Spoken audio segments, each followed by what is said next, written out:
Well, I'm delighted to say that joining me on the Godcast this week is Bishop Peter Stuart. Now, Bishop Peter is Bishop in Newcastle in Australia. And so, Bishop, it's wonderful to get you on the Godcast. How are you?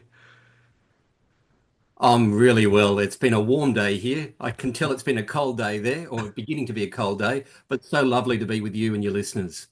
Yeah, just Peter, just to give people a little bit of context to your working setting, give us a kind of a sense of how big the diocese is and whereabouts actually you are. So we're on the east coast of New South Wales. We're about 2.5 hours north of Sydney, which is the capital of New South Wales. We were established as a diocese in 1847, so before the English Diocese of Newcastle was established. We're actually quite a small diocese. We've got about 50 parishes, four schools, and we've got two welfare agencies which are part of our work. It's about 5 hours drive from north to south, and about 3 hours drive from east to west. In the context of the diocese, Peter, is it rural? Is it urban? Is it a bit of both? What are some of the key issues that are affecting your life and ministry there as a bishop? Yeah, so the Diocese of Newcastle was established shortly after the area of Newcastle was established, and it was called Newcastle because they found coal here, and it was established as a convict colony. And coal is still a really big part of what goes on here. We're the largest coal mining port in the Southern Hemisphere and perhaps in the world. So we've got shipping to and fro all the time, exporting coal and lots of coal mines in the west. The city of Newcastle, adjacent to the city of Lake Macquarie, got about 500,000 people in it. And across the whole area, we've got about 1 million people in it. In terms of church life and all the rest, Australia is a very secular country and getting progressively more secular. So some of our suburbs have over 50% of people who declare themselves to be no religion. And so we're in a sort of an environment where I think we're in a religious marketplace, including a marketplace for people who have no interest in religion. And so that changes how we operate, I think, in terms of trying to proclaim the good news of Jesus. And we're not an established church. So all churches have equal standing in Australia, have done since the late 19th century. And so the Roman Catholic Church is actually the largest denomination here. And then we've got all sorts of Christian descriptions working together sometimes, working differently at other times. So you mentioned there about the secularization of the country, Peter. Does that kind of reflect in similar situations to the UK, where some of our churches are struggling to maintain numbers or even struggling to exist? Oh, that's a very big issue for us here. Um, so a couple of factors play into that. Um, Much of the area was established when it was a rural economy and a small mining economy. And so we've got church buildings in area where population didn't grow.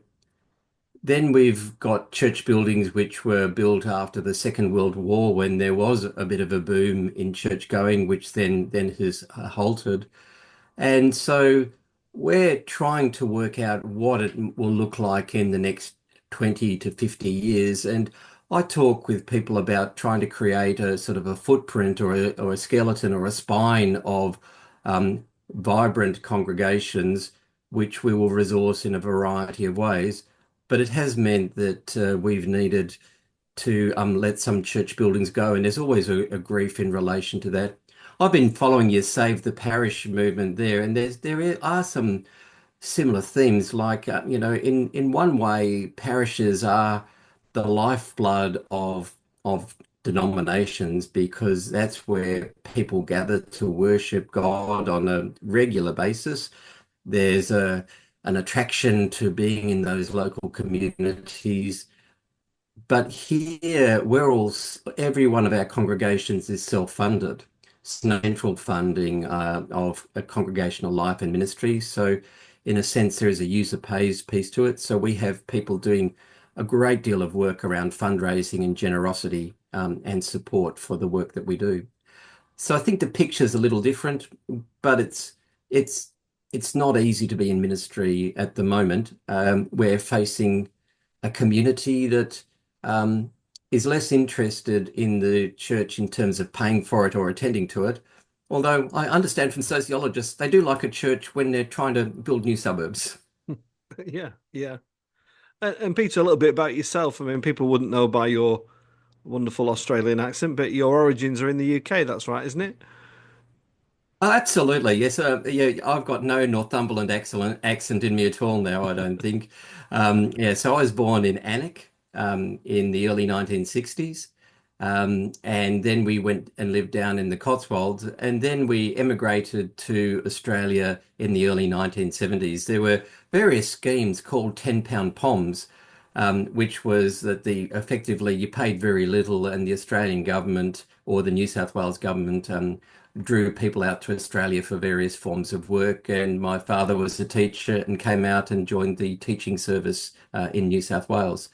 Um, I've been back to England a few times for the Lambeth Conference, and I was there earlier this year. And I had the amazing privilege of being invited back into the house I was born in, and then going down the road to the church I was baptized in, which is now a Roman Catholic church, and just being able to revisit something of that story.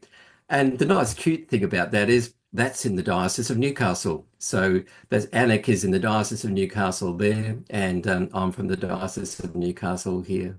It's really funny, isn't it, how things turn out sometimes? And what about do you ever? I didn't travel as far as you. I was born in London, and I sometimes wonder how life might have been different had I stayed there. Do you have a moment to reflect what life might have been like if you'd have stayed here? I think that's a really, really great question.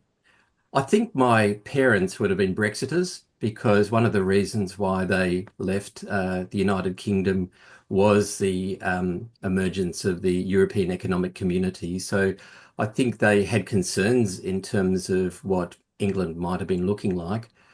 And then my older brother wanted to join the army. And so at the time, they were still sending forces to Northern Ireland.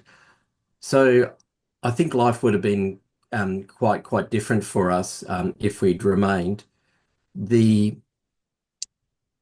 and I don't think my parents ever fully settled into the Australian way of life, and I would describe that my upbringing was in an English home in an Australian house. So for a long time, we had the roast dinners on a Sunday and things like that, and tried to weave our story into the story of our heritage. At the same time, it was very hot outside.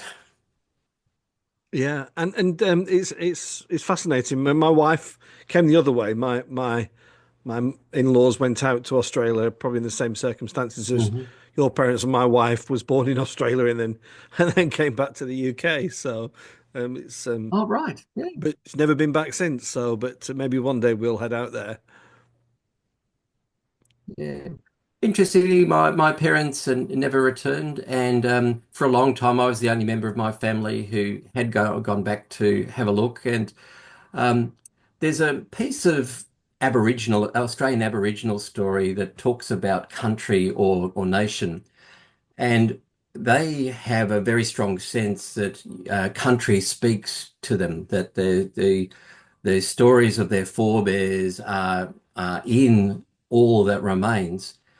And I took something of that with me when I arrived back in January this year. It was too cold to take my shoes and socks off and walk on the ground.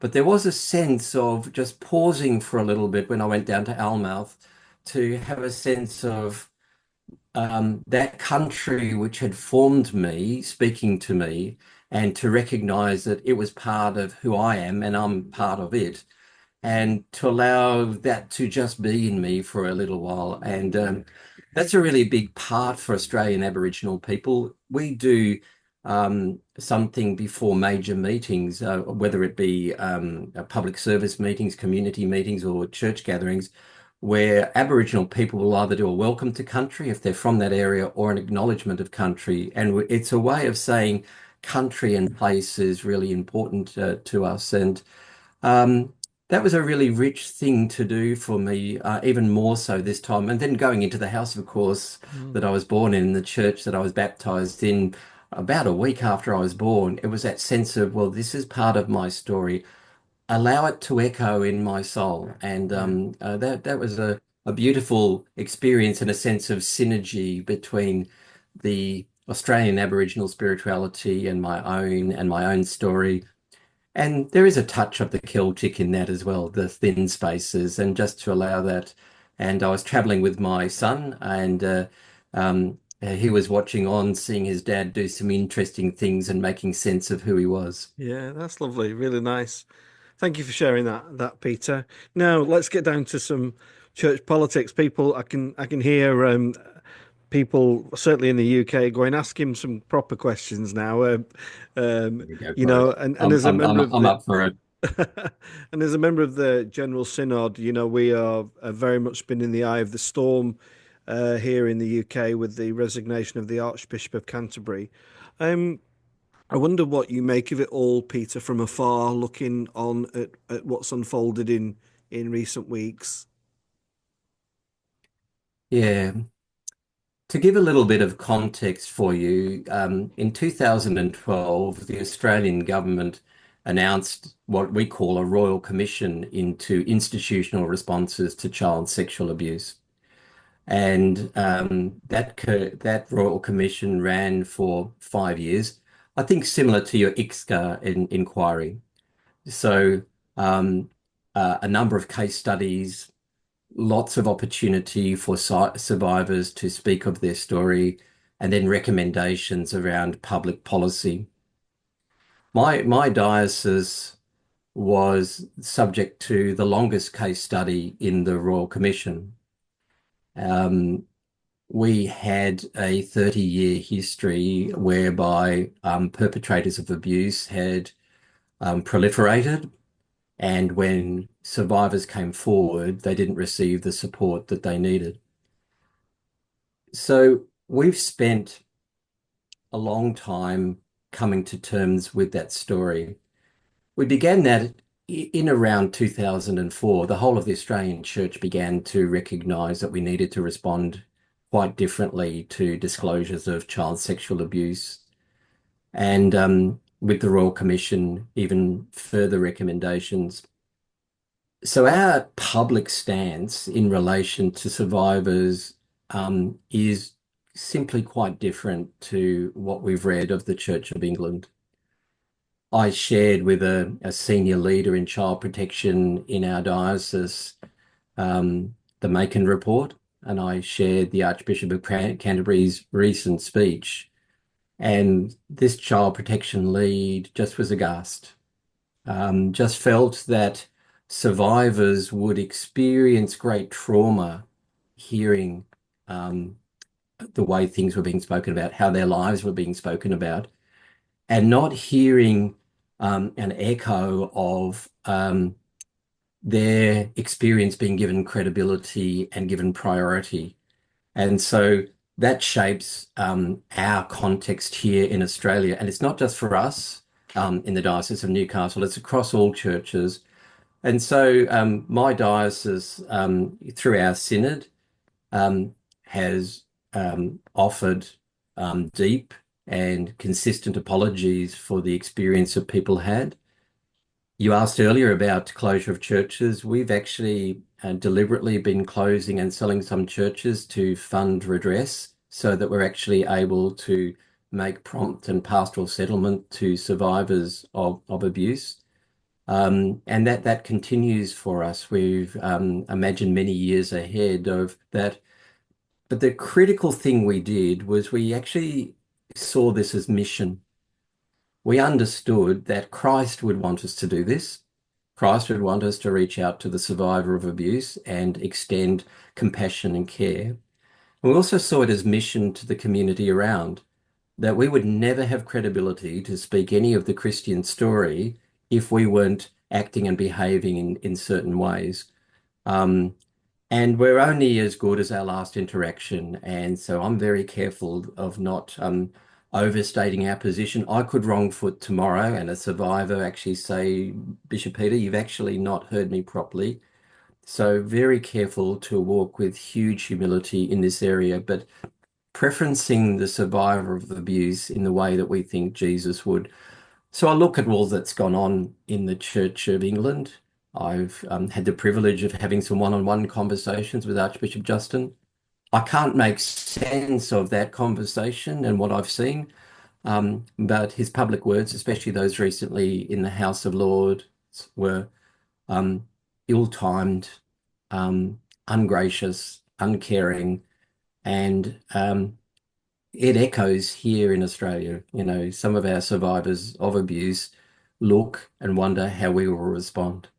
I'm sorry, that's a long answer, but it's a very significant piece of work for us here. Great harm's been caused, and the church can only move to positions of humility and try and, in some ways, honor the survivor by our actions. Thank you, Peter, and a very well considered response. There's a couple of further points. What do you think is deterring an institution such as the Church of England from independent safeguarding? To me, as a regular priest working in Burnley who's had a long career in management, it seems to me that it seems the sensible and the obvious thing to do. What do you think is preventing the church from moving in that direction? Yeah, so our safeguarding is internal and arm's length, and fiercely so. Our Director of Professional Standards is not a person of faith. She openly declares that, but is committed to child protection and is committed to a strong and robust response in relation to that. I think the difference here is that the public policy position is different. So mandatory reporting by all sorts of officials, including clergy, has been in place for a number of years and has been strengthened. And so the government takes an active interest in child welfare, and they will then actually undertake investigations. They will actually require reporting. And so the government is fiercely engaging for the protection of the child, which then gives a different approach to what the churches might do internally because there's a level of accountability.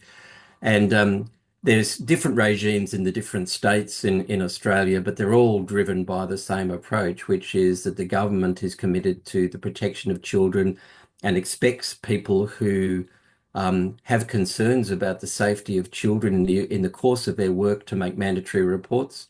And it's also a crime in New South Wales not to report child abuse, and people risk prosecution if they don't do that. And I think that those public policy instruments actually help all of our institutions. I understand that you've had issues, say, for example, in sporting clubs. And so we've also had issues in sporting and other community associations. So the government position is not just one in relation to religion, but with every group to make sure that there's a protective environment. Bishop Peter, it's so refreshing to hear you speak so honestly and openly. One of the things that I've been critical of, and other Christians in the UK have been critical of, is the silence of the bishops, and the kind of the one lone voice has been Bishop Helen Ann Hartley, who ironically is the Bishop of Newcastle in the UK, Mm. and who was also down in New Zealand for a period of time. What's your take on that? And do you think uh, bishops should speak out when these matters come to the public attention? Certainly, when there are issues within a diocese, I think that the bishop needs to be able to speak in their diocese as a person who is committed to safeguarding, and that the public will only have confidence if there's an understanding that the culture of safeguarding is at every level within an organisation. That's the public policy position, but it's also the position that the diocese in Australia adopt. Um, yeah, I think Bishop Helen Ann has been a powerful spokesperson. And I do wonder if something of her New Zealand experience has helped her understand that that the broader community is listening with different ears to what the churches are doing, and simply just expect people to be accountable for their mistakes as well as also celebrating their successes.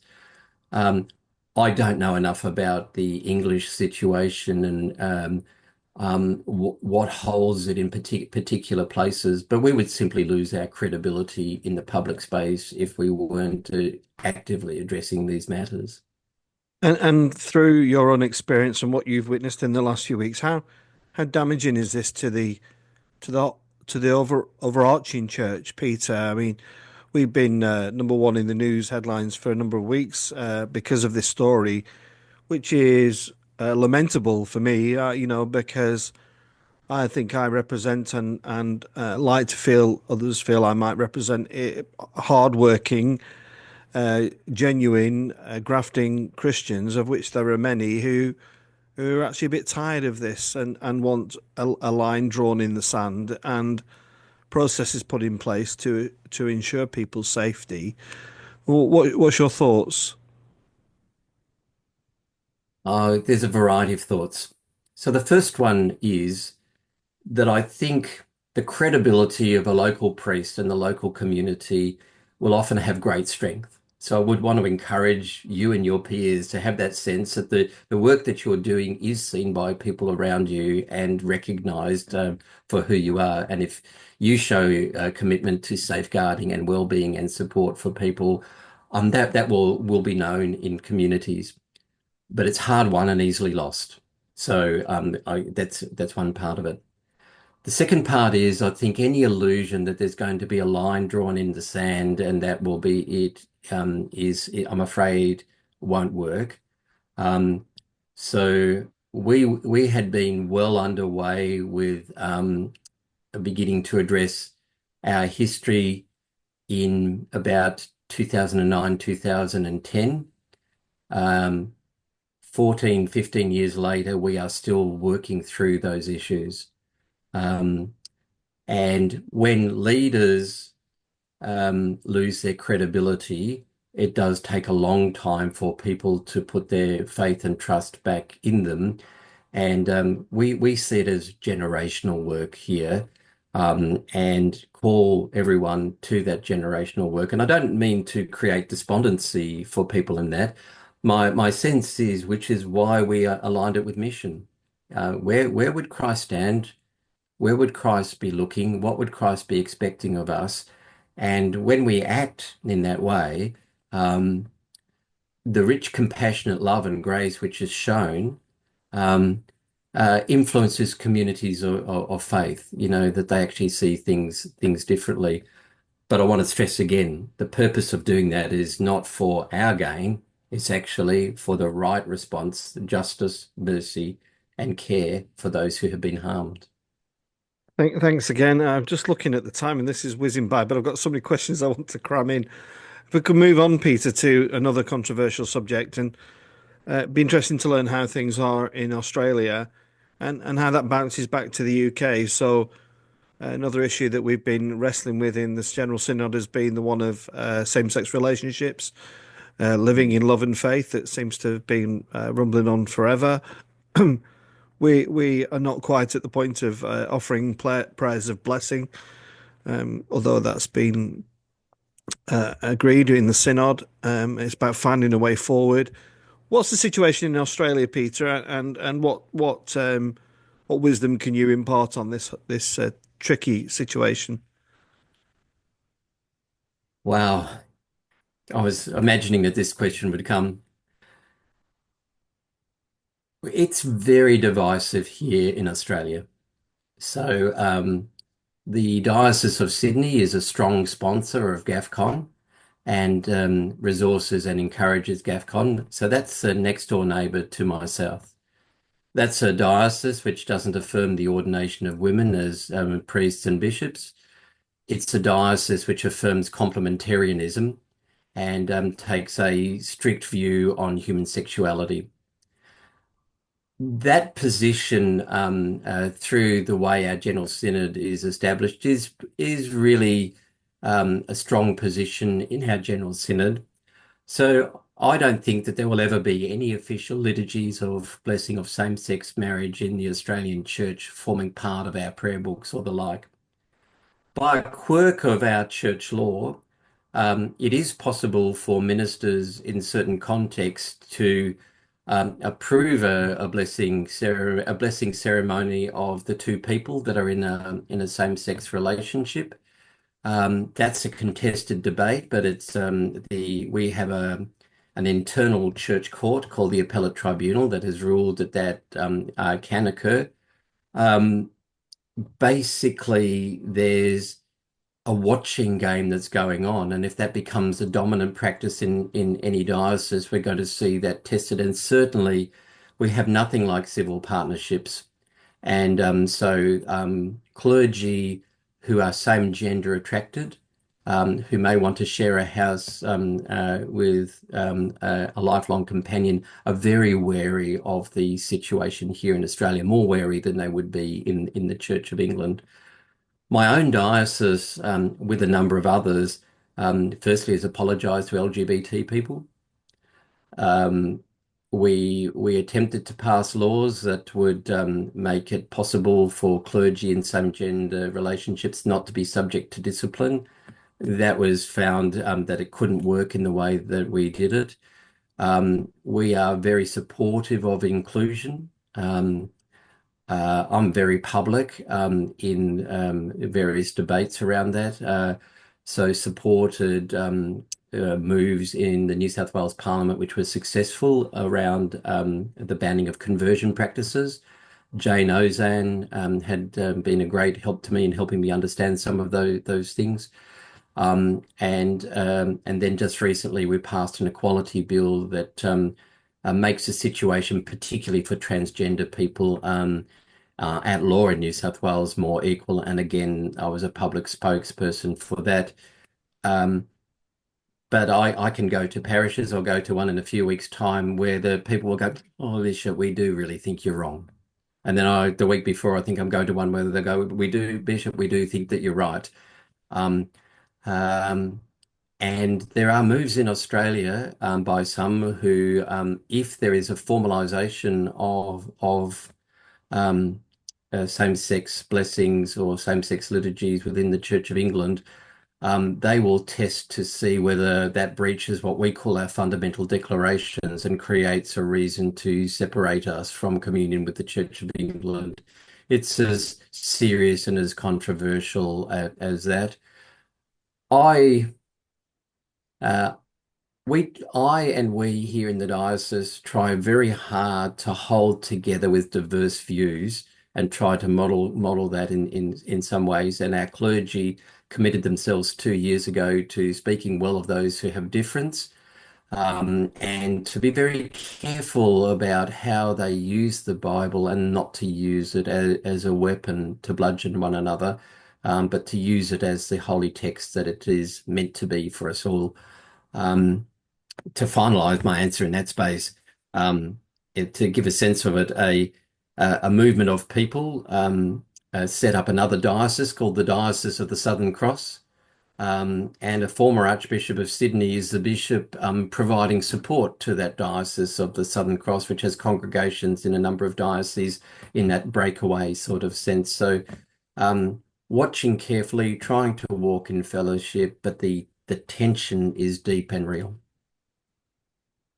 In many ways, it's reassuring to know that we're not alone in that space, Peter. But it is difficult. I've just got a couple more questions. One, I'm Oh, I've proudly. got all the time in the world. You'll edit this later. Yeah, but it's so good what you've said. I don't want to edit it because there's so much rich information in there. But something I'm very passionate about, Peter, is that I'm proudly a working class priest in Burnley, and Mm. I've raised the private members motion, which is going to be debated in February about a national strategy for vocations for people from the working classes. I see this as a rich harvest of Mm. opportunity. I was just wondering if that comes up in discussion in Australia.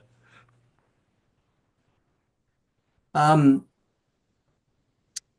What we've done, so the Australian theological education scene has changed quite a lot. There's actually only one theological college which is primarily residential. The rest are a bit more like St. Mellitus, where we've got strong academic teaching, but people that are connecting in different ways. In our own diocese, we've got ordained local clergy. We've got, which means clergy who've been prepared to primarily work in that particular ministry. We've got a range of non-stipendiary or self-supporting ministers, and then a range of clergy who are for full-time stipendiary ministry.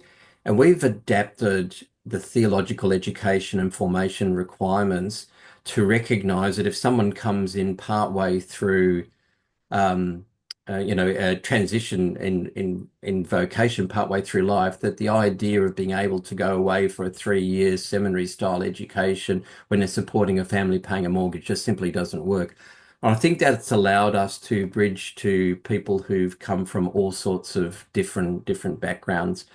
Um, and uh, I think we've got to hear the gospel in a variety of dialects. We hear from cross-cultural ministry what it's like to hear when people of Asia tell us, rather than the bread of life, Jesus is the rice of life, to try and actually help us understand that.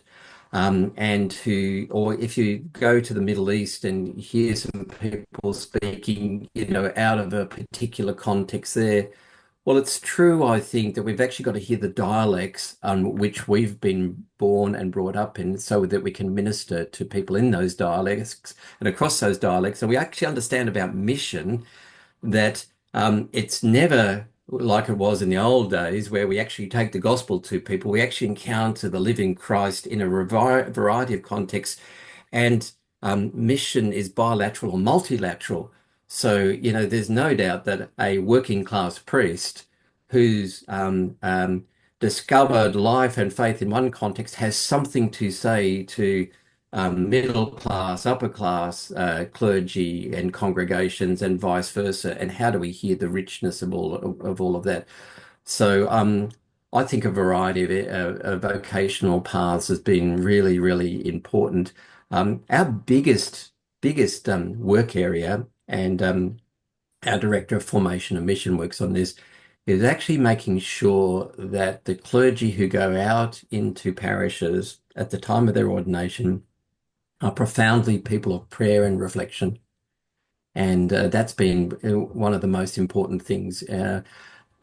Tricks and tools have a shelf life, but knowing that you have a deep relationship with Jesus is the profound and ongoing thing. So that's the sort of work that we're doing here. So I look forward to hearing how that's going to be. And I love seeing some of the stories on Twitter and on Facebook of people whose different backgrounds in England are coming to the forefront. Yeah. I think it's exciting, and we've got a lot to learn from you. Yeah, that's great. And I love what you said about prayer. There are lots in between, isn't there? But we've in our own church, we've really trying to re-engage our community in prayer outside of the church walls, on a regular into a rhythm, because we believe in the value of it. And Yeah. it's probably a nice way to bring the conversation to a close, Peter, with in this time of Advent as we record this, with Christmas on the horizon, with so much trauma around the world. I think people will perhaps maybe like to finish on a positive note. We've talked about some of the challenges and difficulties in church in Australia and in the UK, but ultimately Christians have to remain hopeful, don't they? Oh, they do. And, we're approaching the celebration of Emmanuel, the Prince of Peace. And the peace we'd like to see doesn't seem to come quickly, but that overarching, everlasting peace that we're promised by Jesus, when we catch a glimpse or a glimmer of it, it's profoundly changing for us. And, I see in the face of young and old Christians, male and female Christians, clergy and lay, that positive glimpse of the Lord and Savior who has changed them.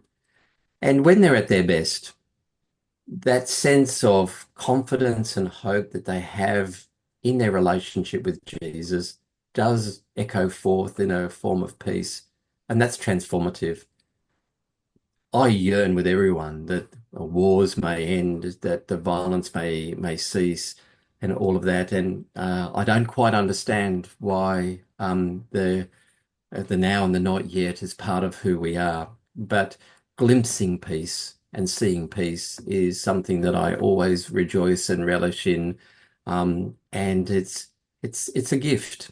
And it's a gift that Jesus gives to us and we give to others. And I'm taking that into my Christmas celebrations this year, just going, you are the Prince of Peace. You've offered us life and hope, and you renew it in us as we break bread and share wine together, as the scriptures are opened, as we light candles and we pray. And I pray for you, Alex, and for your church community, for your diocese, for the Church of England, that that might be so. And I know that there are many of our friends in England who are praying for us here in the Diocese of Newcastle, and I'm really grateful for that. What a lovely, lovely way to end our conversation, Peter. Thanks so much for your time, and likewise, we will certainly be praying for you and the work and the ministry of the people that are under your care, and we wish you a peaceful end to Advent and a joyful Christmas when it comes. God bless you, Alex, and thank you for the invitation. It's been a delight to talk with you.